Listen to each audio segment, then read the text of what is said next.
Hello, this is Brad Bob. I'm a certified financial planner professional and I work with federal employees. And today we're going to go through your FERS annuity calculation as well as your FERS annuity retirement requirements. Okay, so retirement requirements, let's start there. Your minimum retirement age, the first requirement is if you meet your minimum retirement age with 30 years of service. Okay, so what is your minimum retirement age? And you may hear this called MRA as well. There are a lot of acronyms. MRA stands for minimum retirement age. You can find your minimum retirement age by going to opm.gov and looking up MRA or FERS eligibility. So right here is what the MRA table is, and it all depends on what year you were born in. If you were born in 1953 to 1964, your MRA is 56 right here. Okay, and then you can just follow it. If you're born in 1966, your MRA is 56 and 4 months. Okay, born in 1970 or after is age 57. Okay, so that's the first one. The second one is if you are age 60 or older with 20 years of service. Okay, so if you have 20 years of service in, you meet the age of 60, you can retire. The third one is you can retire at the age of 62 with 5 years or more of service. Okay.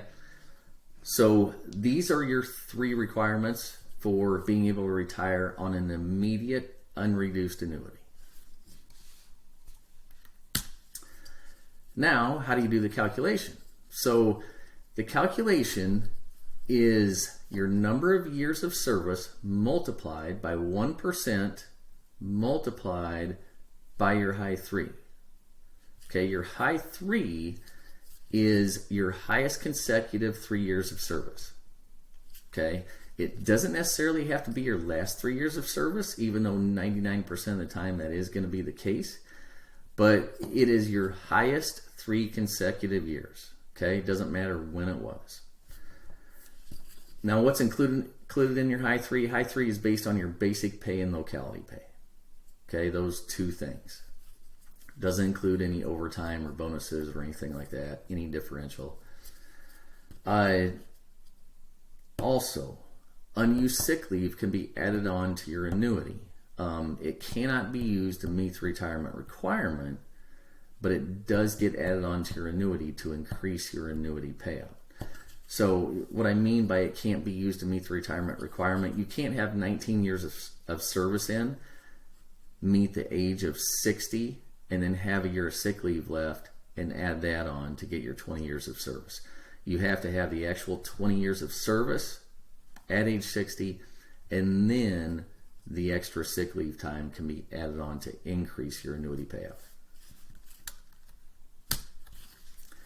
Annual leave is something else that you'll get at retirement and is involved with your FERS.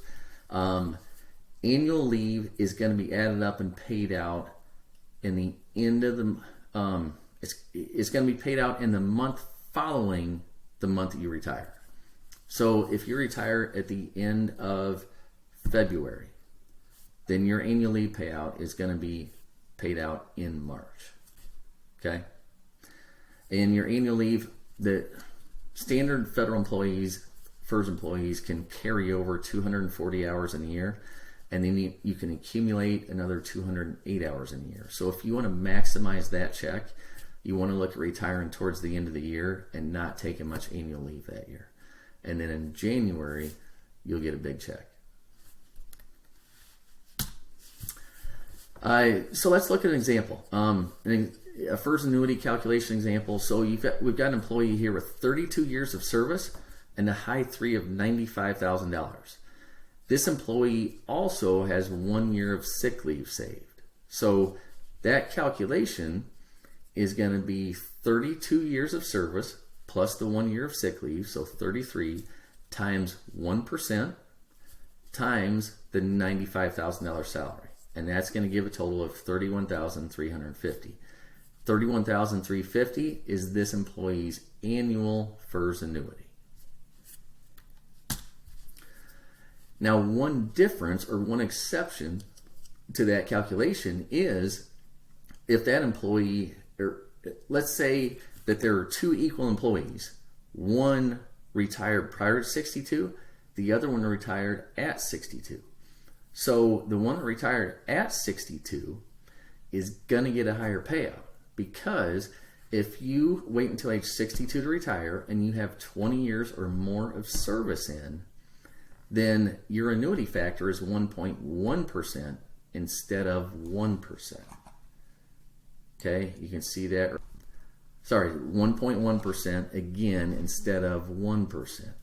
So looking at the previous scenario, you got an employee retiring at 62 with the same numbers, 32 years of service, plus the 1 year sick leave, times 1.1%, the annuity factor, times 95,000, and this employee's FERS annuity is going to be $34,485.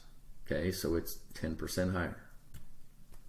So if you are close to age 62 and thinking about retiring, and you have 20 years or more of service in, it may be beneficial for you to stick around a little longer until you hit 62 to get that additional 10% payout. So this covers your FERS annuity retirement requirements, the calculation, how to calculate your FERS annuity.